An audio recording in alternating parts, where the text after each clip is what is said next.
Hi guys, আমি ব্রহ্মচারী। আজ আপনাদের নিয়ে এসেছি দীঘায় ঢেউসাগর। ঢেউসাগর হচ্ছে একটা বিনোদন পার্ক, যেটা দীঘাতে করা হয়েছে। এই দীঘাতে যেহেতু সমুদ্রের জলে নামা একটা সত্যি ডিফিকাল্ট হয়ে গেছে, কেন বোল্ডার ফেলে দেওয়ার জন্য মানুষ এখানে সমুদ্রের জলে নামতে পারছে না, এবং কি সমুদ্রের জল যথেষ্ট নোংরা।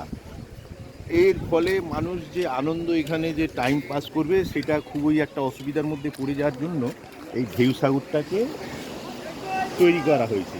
এখানে নানান রকম বিনোদনের সিস্টেম আছে, বাচ্চাদের খেলার নানান রকম আইটেম আছে। আপনারা দেখছেন ওখানে ফটো তোলার জন্য দোলনা আধুনিক কথার চেষ্টা করা হয়েছে। একটু আগে ওই আমার পেছন দিকে হচ্ছে এন্ট্রি পয়েন্ট। ঢেউসাগরের বাইরে থেকে আপনারা ঢেউসাগরের ভেতরটা একটু দেখতে পারেন, ওই সাইডে যেখানে ঝোলা বা ওই সেলফি তোলার জন্য ব্যবস্থা করা হয়েছে। এদিকে দেখতে পারেন সমুদ্রের অবস্থা। সমুদ্র এখানে যথেষ্ট উত্তাল, এবং এখানে যে সমুদ্রে নামার কোনো ব্যবস্থা নেই, তার কারণ টোটালটাই বোল্ডার ফেলে এমন করা হয়েছে যেখানে সমুদ্রে স্নান করাটা লাইফের পক্ষে রিস্ক।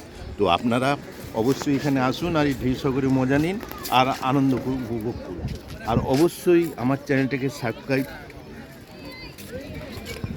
করে এবং বেল আইকনটি টিপে আমাকে সমর্থন জানাবেন, যাতে আমি আপনাদের আরও ভালো ভালো নিউজ ছবি দিতে পারি।